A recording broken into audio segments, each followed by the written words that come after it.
ओम शांति। आज 3 जनवरी 2024 के महावाक्य। प्यारे मीठे बाप दादाजी ने कहा, मीठे बच्चे, बाप का बनकर बाप का नाम बाला करो। नाम बाला होगा संपूर्ण पवित्र बनने से। तुम्हें संपूर्ण मीठा भी बनना है। तो बाबा का नाम बाला कैसे होगा? एक तो संपूर्ण पवित्र बनने से और मीठा बनने से। मीठा बनेंगे तो सबको मिठास मिलेगी हमारे बोल से, और पवित्रता की वाइब्रेशन से बेहद का वायुमंडल और आत्माओं को सुख की अनुभूति होगी, शांति की अनुभूति होगी, क्योंकि पवित्रता में ही सर्वगुण सर्वशक्तियाँ समाहित है। आधार है पवित्रता, सर्वगुणों का, शक्तियों का जननी है। प्रश्न है, संगम युग पर तुम बच्चों को कौन सी एक फिक्र है जो सतयुग में नहीं होगी? उत्तर है, संगम पर तुम्हें पावन बनने की ही फिक्र है। बाप ने तुम्हें और सब बातों से बेफिक्र बना दिया। तुम पुरुषार्थ करते हो कि यह पुराना शरीर खुशी खुशी से छूटे। तुम जानते हो पुराना वस्त्र उतार नया लेंगे। हर एक बच्चे को अपने दिल से पूछना है कि हमें कितनी खुशी रहती है, हम बाप को कितना याद करते हैं। तो आज बाबा ने हमें क्या बना दिया? बेफिक्र बादशाह। अब बाबा तो कह रहे हैं कि भी तुम्हें फिक्र रहती है, पर ये फिक्र तो बहुत मज़ेदार फिक्र है, बाबा की याद। क्योंकि सारी ही बातों से हम बेफिक्र हो गए।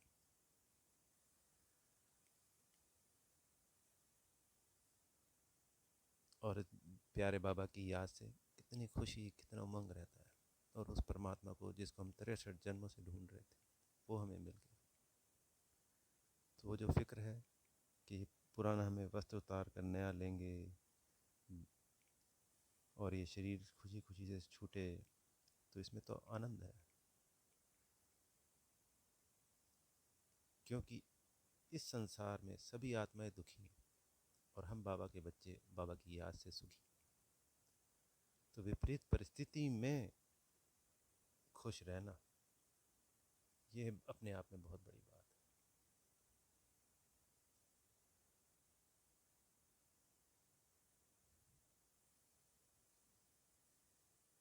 क्योंकि वहाँ तो सभी खुश हैं सतयुग में, यहाँ पे हम बच्चे ही खुश हैं। तो ज़्यादा से ज़्यादा हमें बाबा को याद करना है और सदा खुशी में रहना है और बेफिक्र बादशाह बनना है। ओम शांति। मीठे मीठे सिखी लदे बच्चों को रूहानी बाप समझाते हैं, पढ़ाते भी हैं, समझाते भी हैं। पढ़ाते हैं रचता और रचना के आदि मध्य अंत का राज, और समझाते हैं सर्वगुण संपन्न बनो, दैवी गुण धारण करो। याद करते करते तुम सतो प्रधान बन जाएंगे। तुम जानते हो इस समय यह तमो प्रधान सृष्टि है। सतो प्रधान सृष्टि थी जो अब 5000 वर्ष में तमो प्रधान बनी है। यह है पुरानी दुनिया।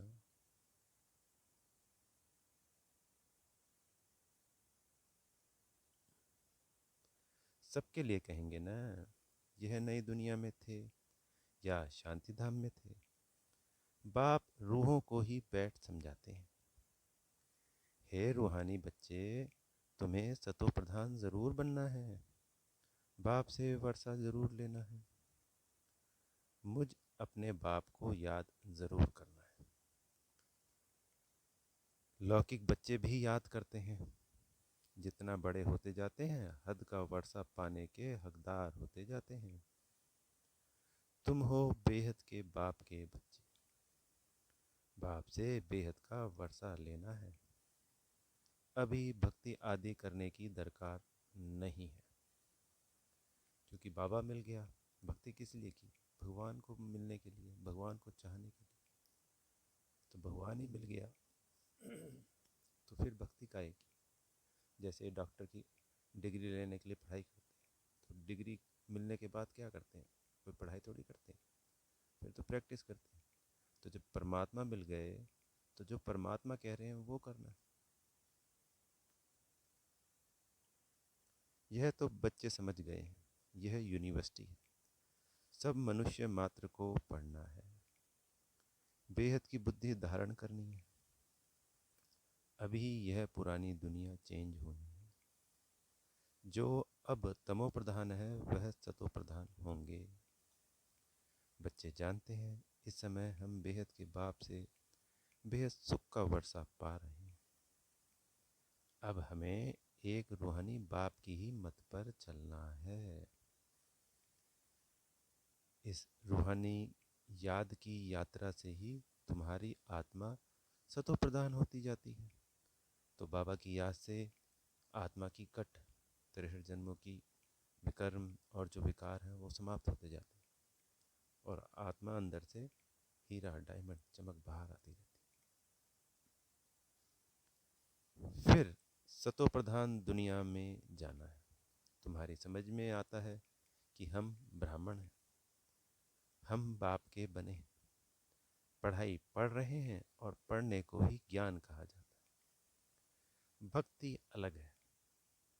तुम ब्राह्मणों को बाप ज्ञान सुनाते हैं, और कोई को इस ज्ञान का पता नहीं। वह यह नहीं जानते कि ज्ञान सागर बाप जो टीचर भी है वह कैसे पढ़ाते हैं, क्योंकि संसार की आत्माएं तो कोई जानता ही नहीं ना कि परमात्मा भी ऐसे आगे पढ़ाता है, ऐसे हमसे कर्म श्रीमत पे अपने सुकर्म करवाता है कि हमें विश्व की बादशाही मिल जाए। किसी को भी नहीं पता, और ना ही पता चलेगा। ये सिर्फ बाबा के 33 करोड़ बच्चों को भी, और 33 करोड़ बच्चे भी नंबरवार होते हैं, पूरे तरीके से नहीं समझ पाते हैं। बात ज़्यादा गहराई की नहीं है, सिंपल वे में भी नहीं समझ पाते कि क्या हो रहा है, क्योंकि कई तो बहुत थोड़े समय के लिए आएंगे, और कोई ऐसे भी होते हैं जो बस सत्संग की तरह इसको लेते हैं, और बाकी की दुनिया को तो पता ही नहीं चलता। बस ये पता चलता है कि बाबा आ गया, मुक्ति मिल जाती है उनको। बाबा टॉपिक्स तो बहुत समझाते रहते हैं। नंबर 1 बात है बाप का बनकर बाप का नाम बाला करना, संपूर्ण पवित्र बनना, संपूर्ण मीठा भी बनना है। यह है ही ईश्वरीय विद्या। भगवान बैठ पढ़ाते हैं, उस ऊंच से ऊंच बाप को याद करना है सेकंड की बात। अपने को आत्मा समझो। तुम जानते हो हम आत्माएं शांति धाम में निवास करती, फिर यहाँ आती हैं पाठ बजाने, पुनर्जन्म में आते ही रहते हैं। नंबरवार 84 जन्मों का पाठ हमने अब पूरा किया है। इस पढ़ाई को भी समझना है, पाठ को भी समझना है। ड्रामा का राज भी बुद्धि में है। जानते हो यह हमारा अंतिम जन्म है, इसमें बाप मिला है। जब 84 जन्म पूरे करते हैं तो पुरानी दुनिया बदलती है। तो एक चक्र में टोटल 84 जन्म होते हैं, उसके बाद 85वां यहाँ हो ही नहीं सकता, ये फिर दी एंड हो जाता है। तो ये 5000 साल का चक्र कह लो या 84 जन्मों का चक्र कह लो, ये अब पूरा हो गया। तुम इस बेहद के ड्रामा को, 84 जन्मों को और इस पढ़ाई को जानते हो। 84 जन्म लेते लेते अब पिछाड़ी में आकर ठहरे हो। अभी पढ़ रहे हो, फिर नई दुनिया में जाएंगे। नए नए आते रहते हैं, कुछ न कुछ निश्चय होता रहता है। कोई तो इस पढ़ाई में लग जाते हैं। बुद्धि में है हम सतो प्रधान पवित्र बन रहे हैं। हम पवित्र बनते बनते उन्नति को पाते रहेंगे। बाबा ने समझाया है, तुम जितना याद करते हो तुम्हारी आत्मा पवित्र बनती जाती है। बच्चों की बुद्धि में सारा ड्रामा बैठा हुआ है। यह भी जानते हो कि इस दुनिया का तुम सब कुछ छोड़कर आए हो। जो इन आँखों से देखते हैं वह देखने का नहीं है, यह सब खत्म हो जाने वाला है। तो जो हमें इस वक्त दिखाई दे रहा है, कुछ भी इन आँखों से जो दिखने वाला है वो कुछ भी नहीं रहने वाला है। अब तुम्हारा अंतिम जन्म है और कोई भी इस बेहद के ड्रामा को नहीं जानते। तुम अभी सारे चक्र को जानते हो। बाप आए हैं अब तुम्हें तमो प्रधान से सतो प्रधान बनाने। जैसे वह इम्तिहान 12 मास के बाद होता है, तुम्हारी याद की यात्रा भी अभी पूरी नहीं हुई है। बहुत कुछ याद रहता है, फिर पक्का होता जाएगा तो कुछ भी याद नहीं आएगा। तो जो पुराना जन्म का याद होता है ना हमारा 83वां, यानी बाबा का बच्चा बनने से पहले, वो पुरानी यादें अभी तो आ जाती हैं, पर जैसे जैसे हमें बाबा की याद पक्की होती जाएगी, इस ज्ञान की याद पक्की होती जाएगी, तो वो याद भूलती जाएगी। एकदम आत्मा अशरीरी आई, अशरीरी जाना। तुम सारे सृष्टि के मनुष्य मात्र के पाठ को जानते हो। बहुत मनुष्य बढ़ते जाते हैं, करोड़ों हो गए हैं। तो आज कितनी जनसंख्या है? आज है 800 करोड़। यह एक अनुमान है, गूगल पे इतना ही इंटरनेट पे दिखाया जाता है, 750 से 800 करोड़ के बीच में। सतयुग में तो हम बहुत थोड़े हैं।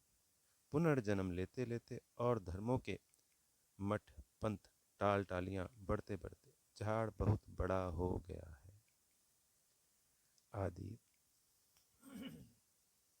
आदि सनातन देवी देवता धर्म ही प्राय लोप हो गया है। हम ही देवी देवता धर्म में थे, सतो प्रधान थे। अब वह धर्म ही तमो प्रधान हो गया है। अब फिर सतो प्रधान बनना है और बनने के लिए ही हम पढ़ रहे हैं। जितना पढ़ेंगे पढ़ाएंगे उतना बहुतों का कल्याण होगा। बहुत प्यार से समझाना है। एरोप्लेन से पर्चे गिराने, उसमें भी यही समझाना है कि तुम जन्म जन्मांतर भक्ति करते आए हो। गीता पढ़ना भी भक्ति है। ऐसे नहीं गीता पढ़ने से कोई मनुष्य से देवता बनेंगे। ड्रामा अनुसार जब बाप आते हैं तभी आकर युक्ति बताते हैं सतो प्रधान बनने की, फिर सतो प्रधान पद मिल जाता है। तुम जानते हो इस पढ़ाई से हम यह बनने वाले हैं। यह है ईश्वरीय पाठशाला। भगवान पढ़ाकर तुमको नर से नारायण बनाते हैं। हम सतो प्रधान थे तो स्वर्ग था, तमो प्रधान बने तो नरक है। फिर चक्र को फिर बाप ही आकर मनुष्य से देवता विश्व का मालिक बनाने का पुरुषार्थ करते हैं।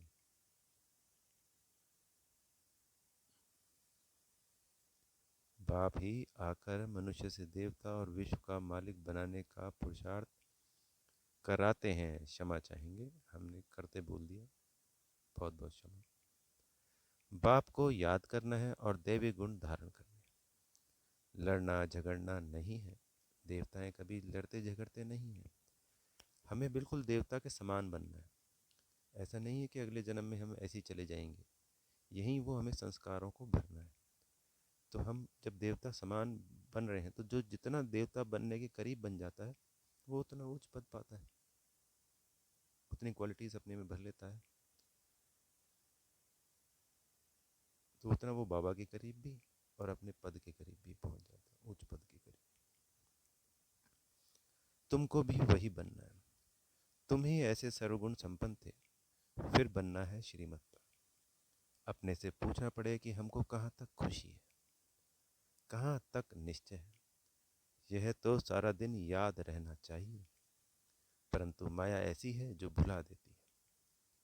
तुम जानते हो, बाप के साथ हम विश्व के खिदमतगार हैं। आगे तुम हद की पढ़ाई पढ़ते थे, अब बेहद की पढ़ाई बेहद के बाप द्वारा पढ़ते हो। यह पुराना शरीर है जो अपने समय पर छूटने का है। आपे ही ना छूटे, हम खुशी से इस शरीर को छोड़ें तो हमें पता चल जाएगा कि हमारा समय आ गया है इस शरीर को छोड़ने का, और आत्मा सहजता से, जैसे वो कहते हैं ना, मक्खन से बाल निकाल, ऐसे आत्मा शरीर को छोड़ दे। हम इस छीछी शरीर को छोड़ पुरानी दुनिया को भी छोड़ खुशी से जाते हैं। कोई बड़ा दिन होता है तो खुशी से नए कपड़े पहनते हैं ना। यहाँ तुम जानते हो, हमको नई दुनिया में नया शरीर मिलेगा। हमको एक ही फुरना है, पावन बनने का, और सब फिक्रातों से हम फारिग हो जाते हैं। यह सब खलास हो जाना है। फिक्र काय का रखें। आधा कल्प हम भक्ति मार्ग में फिक्र में रहे, फिर आधा कल्प कोई फिक्रात नहीं रहेगी। बाकी थोड़ा समय है, पावन बनने का थोड़ा फिक्र है, फिर एक भी फिक्र नहीं रहेगा। यह सुख दुख का खेल है। सतयुग में है सुख और कलयुग में है दुख। बाप ने समझाया है। तुम पूछ सकते हो, सतयुग सुख धाम के रहवासी हो या कलयुग दुख धाम के। किसी से भी हम प्रश्न कर सकते हैं, नए मिलने वाले आत्मा से। यह तुम नई नई बातें सुनाते हो, जरूर कहेंगे अब दुख धाम के वासी हैं। बहुत प्यार से पूछा जाता है। जो मनुष्य आपे ही समझे कि हम कहाँ के वासी हैं, कहेंगे इनके प्रश्न पूछने की युक्ति तो बहुत अच्छी है। भल कितना भी बड़ा आदमी हो, धनवान हो, परंतु है तो नरकवासी ना। स्वर्ग तो नई दुनिया को कहा जाता है। अब कलयुग पुरानी दुनिया है। यह प्रश्न बहुत अच्छे हैं। सीढ़ी में भी क्लियर है। तुम सुख धाम में हो, वह दुख धाम में हो। यह हेल है या हेवन, डीटी हो या डेविल हो, यह पूछना है। जरूर सत्यु को डीटी वर्ल्ड कहेंगे, कलयुग को नर्क डेविल वर्ल्ड कहेंगे। तो पूछना है, सत्युग स्वर्ग डीटी वर्ल्ड के वासी हो या कलयुग डेविल वर्ल्ड के वासी हो। भल कितना भी धनवान हो, परंतु वासी कहाँ के हो। अभी तुम्हारे में ज्ञान आया है, पहले ये बातें ख्याल में भी नहीं थी। अभी तुम समझते हो कि हम संगम पर हैं। जो कलयुग में है वह पतित नरकवासी है। फिर पावन बनना है, तब तो पुकारते हैं, हे पतित पावन आओ, आकर हमको पावन बनाओ। यह भी समझाना है, तुम्हारे पास कितने ढेर मनुष्य आते हैं, फिर भी कोटों में कोई निकलते हैं। मैं जो हूँ, जैसा हूँ, जो सिखलाता हूँ, उस पर कोई विरला ही चलता है। तो बाबा को निराकार है नहीं पहचान पाते बच्चे। अनेकों अनेक बच्चे आते हैं, कोर्स करने के लिए हज़ारों आते हैं। उस हज़ारों में से दसियों ही सिर्फ रेगुलर होते हैं। उन दसियों में भी कोई महीने में, कोई 6 महीने में, कोई 3 महीने में छोड़ देते हैं। तो हज़ारों में से वो जो निकले थे, मान लो कई हज़ारों में से 50 निकले, उस 50 में से जो रेगुलर टिकते हैं वो 2 4 5 ही होते हैं। क्योंकि निराकार को पहचानना और उनकी इन बातों को जानना सहज और आसान नहीं है।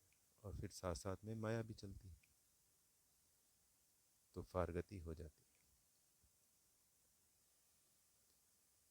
प्रभात फेरी में भी यही दिखाओ कि हम इस पढ़ाई से स्वर्गवासी बन रहे हैं। सत्युग त्रेता द्वापर कलयुग, यह चक्र फिरता है ना।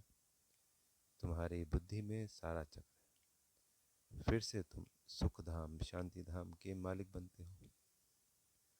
सुख धाम में दुख का नाम ही नहीं। अगर पूरा पढ़ेंगे नहीं तो पद भी कम पाएंगे, यह तो कॉमन बात है। इसलिए बेहद की पढ़ाई पढ़कर बेहद का वर्षा ले लो। सिर्फ अपने को आत्मा समझ बेहद के बाप को याद करना है, सबसे आसान। एक ही लाइन में पूरा संगम युग और पूरी पढ़ाई आ गई। अपने को आत्मा समझ उस परमात्मा निराकार को याद करना। ये ऐसा इसलिए होता है क्योंकि हमारा देह है, साकार साकार को याद कर रहा है। हमने अपने आप को देह समझा तो वो हमारी गलती दूर हुई। हमें पता चला कि मैं आत्मा हूँ। तो जब आत्मा का पाठ पक्का होगा तो आत्मा का गुरुत्वाकर्षण परमात्मा की तरफ होता है। जैसे शरीर का गुरुत्वाकर्षण नीचे की ओर है और आत्मा का ऊपर की ओर है, तो अपने आप आत्मा समझते ही आत्मा खींची चली जाएगी परमात्मा के साथ, परमात्मा के पास। इसलिए बाबा, उसी से सब विकर्म विनाश होने हैं, उसी से सारे विकार जो हैं वो समाप्त होकर नए आदि अनादि संस्कार जागृत होने हैं। सब कुछ इसी से, आत्मा के पास।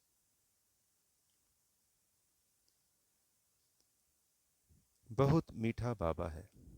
उनका डायरेक्शन है कि देह सहित देह के सभी बंधन खलास कर दो।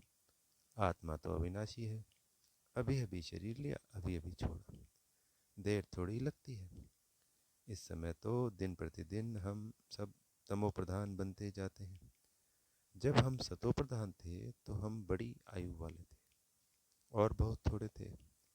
दूसरा कोई धर्म ही नहीं था। ये बातें समझाने की है और समझने की है कि क्या क्या फ़र्क है इस कलयुग की दुनिया में और उस सतयुग की दुनिया में। तुम्हारी आयु अभी के पुरुषार्थ से ही बढ़ती है। जितना याद करेंगे उतना तुम्हारी आयु बढ़ेगी। जब तुम सतो प्रधान थे तो तुम्हारी आयु बहुत बड़ी थी। फिर जितना नीचे उतरते गए तो आयु कम होती गई। रजो से उतरे तो आयु कम, तमो में आए तो और कम। जैसे नार का मिसाल है। नार रहट कंगने डब्बे भरते हैं ना, जो गोल गोल पानी भर के आता है ना, खेतों में लगे हुए होते हैं, गोल गोल घूमता है, तो डब्बा भरा हुआ होता है और खाली होते जाते हैं। तो नीचे से भरता हुआ आता है और ऊपर खाली होते जाते हैं। नार कुएं से पानी निकालने का एक तरीका है। यह भी बेहद का नार है, रहट है। तुम अभी भर रहे हो, भरते भरते पूरे भर जाएंगे, फिर धीरे धीरे खाली होंगे। इनकी भेंट बैटरी से भी की जाती है। अभी हम सतो प्रधान बन कर जाते हैं, फिर 84 जन्म लेते हैं। आधा कल्प के बाद रावण राज्य शुरू होता है। रावण राज्य में सबको कहेंगे नरकवासी। पीछे जो आएंगे वह नरक में ही आएंगे। पहले तुम स्वर्ग में जाते हो। यह बाप से भक्ति का फल मिलता है। समझा जाता है इसने भक्ति बहुत की है, तब ज्ञान भी लेते हैं। यह सब राज तुमको बाप ने समझाया है, तुमको फिर दूसरों को समझाना है। मनुष्यों ने अनेक प्रकार के पाप ही पाप किए हैं। अब बाप आया है, तुमको ज्ञान दे रहे हैं। बाप जब आते हैं तभी आकर पढ़ाते हैं। इतना समय तो पता ही नहीं था। पाप आत्मा बनते ही गए, पुण्य आत्मा कैसे बनते हैं, फिर पाप आत्मा कैसे बनते हैं, कौन सत्युग के निवासी होते हैं, कौन कलयुग के निवासी होते हैं, कुछ भी पता नहीं था। अब बाप ने समझाया है, अब हमें पता पड़ा है। इससे पहले थोड़ी पता था। सारा ज्ञान ही हमें बाबा से मिलता है। बाप को क्षमा भी कहते हैं, उसमें लाइट भी है और माइट भी है। में आते हो अर्थात जगते हो तो माइट आ जाती है। तो जब हम बाबा से लाइट लेते हैं तो हमारे अंदर शक्ति भी आ जाती है। तुम्हारी लाइफ भी बड़ी हो जाती है। तुमको वहाँ काल खा ना सके। खुशी से एक शरीर छोड़ दूसरा लेते हो, दुख की कोई बात नहीं, जैसे एक खेल हो जाता है। सर्प का मिसाल, तुमने सतयुग से लेकर कलयुग तक पाठ बजाया है, यह बुद्धि में बैठ गया है। बाबा तुम्हारा बाप भी है, टीचर भी है, सदगुरु भी है। यह सिर्फ बच्चे ही नंबरवार पुरुषार्थ अनुसार जानते हैं। पुनर्जन्म को भी तुमने समझा है कि तुम कितने जन्म लेते हो। ब्राह्मण धर्म में तुम कितने जन्म लेते हो? ब्राह्मण धर्म में एक जन्म, कोई 2-3 जन्म भी लेते हैं। समझो कोई शरीर छोड़ते हैं, वह संस्कार ब्राह्मणपन के ले जाते हैं। तो संस्कार ब्राह्मणपन के होने के कारण फिर भी सच्चे सच्चे ब्राह्मण कुल में आ जाएंगे। तो जो आत्मा जाएगी, बीके है, ब्राह्मण है, शरीर छोड़ेगी, अगले जन्म में फिर से बीके बनेगी। ब्राह्मण कुल की आत्माएं तो वृद्धि को पाती रहेंगी। ब्राह्मण कुल के संस्कार तो ले जाते हैं ना। कुछ हिसाब किताब है तो 2-3 जन्म भी ले सकते हैं। एक शरीर छोड़ दूसरा लेंगे। आत्मा ब्राह्मण कुल से दैवी कुल में जाएगी। फिर जब संगम युग से हम जाएंगे तो सीधा हम दैवी कुल सतयुग में जाएंगे। शरीर की तो कोई बात ही नहीं। अब तुम बाप के बने हो, तुम ईश्वरी संतान हो, फिर प्रजापिता ब्रह्मा की भी संतान हो। दूसरा तुम्हारा कोई संबंध है नहीं। बेहद के बाप का बनना कोई कम बात थोड़ी ही है। तुम सुख धाम के मालिक बन जाते हो। फिर बड़े बाप को तुमने पहचान लिया तो भी तुम्हारा बेड़ा पार हो जाएगा। तो बड़ा बाप कौन है हमारा? शिव बाबा। उसको हर कोई नहीं पहचान पाता है। तो हम परम सौभाग्य हमारा जो हमने बड़े बाप को पहचान लिया। अच्छा, मीठे मीठे सिकी लदे बच्चों प्रति माता पिता बाप दादा का याद प्यार और गुड मॉर्निंग। रूहानी बाप की रूहानी बच्चों को नमस्ते। हम रूहानी बच्चों की प्यारे मीठे रूहानी बाप दादा को याद प्यार, गुड मॉर्निंग और नमस्ते। धारणा के लिए मुख्य सार। पहला पॉइंट, अपने आप से पूछो कि, इसके अंदर भी और पॉइंट है। पहला पॉइंट है, हमें खुशी कहाँ तक रहती है। दूसरा पॉइंट, सर्वगुण संपन्न थे, अब श्रीमत पर फिर बनना है, यह निश्चय कहाँ तक है। तीसरा पॉइंट, हम सतो प्रधान कहाँ तक बने हैं। दिन रात सतो प्रधान बनने की फिक्रात रहती है। ये उस पहले पॉइंट के अंदर 3 पॉइंट है। अब सेकंड पॉइंट है धारणा का, बेहद बाप के साथ विश्व की खिदमत यानी सेवा करनी है। बेहद की पढ़ाई पढ़नी और पढ़ानी है। देह सहित जो भी बंधन है उन्हें बाप की याद से खलास कर देना है। आज का सदगुरु जी से वरदान है, मालिकपन की स्मृति द्वारा मनमनाभव की स्थिति बनाने वाले मास्टर सर्वशक्तिवान भाव। सदा यह स्मृति इमर्ज रूप में रहे कि मैं आत्मा करावनहार हूँ, मालिक हूँ, विशेष आत्मा मास्टर सर्वशक्तिवान हूँ। तो इस मालिकपन की स्मृति से मन, बुद्धि और संस्कार अपने कंट्रोल में रहेंगे। मैं अलग हूँ और मालिक हूँ। इस स्मृति से मन मनाभव की स्थिति सहज बन जाएगी। यही न्यारेपन का अभ्यास कर्मातीत बना देता है। तो मैं आत्मा करावनहार हूँ, इन कर्मेंद्रियों से कर्म करा रहा हूँ। तो 3 सूक्ष्म कर्मेंद्रियाँ, मन बुद्धि संस्कार, उनका भी मालिक, और स्थूल कर्मेंद्रियों 5 का, उनका भी मालिक। आँख, कान, नाक, मुख और हाथ। तो मैं कोई भी कर्म इनसे करवा रहा हूँ। स्लोगन है, ग्लानि व डिस्टरबेंस को सहन करना और समाना, अर्थात अपनी राजधानी निश्चित करना। तो जो भी हमारी गिलानी या डिस्टर्बेंस हमको हो रही है उसको सहन करना है और समाना है। तो राजधानी में पक्की, यानी सतयुग में राजाई पक्की है। क्योंकि बाबा ने क्या कहा कि जो सहन करता है वही शहंशाह होता है। अव्यक्ति साइलेंस द्वारा, आज का जो मोती है इस जनवरी मास के, उसमें आज 3 तारीख का, अव्यक्ति साइलेंस द्वारा डबल लाइट फरिश्ता स्थिति का अनुभव करो। साइलेंस अर्थात शांत स्वरूप आत्मा जब एकांत में रहती है तब मन बुद्धि की एकाग्रता का अनुभव होता है। उसी एकाग्रता से विशेष 2 शक्तियां प्राप्त होती हैं। एक परखने की और दूसरा निर्णय करने की। यही दो विशेष शक्तियाँ व्यवहार और परमार्थ दोनों की सर्व समस्याओं को हल कर देती है। इससे सहज ही डबल लाइट फरिश्ता स्थिति बन जाती है। अच्छा, ओम शांति। बेहद का शुक्रिया प्यारे मीठे बाप दादाजी का।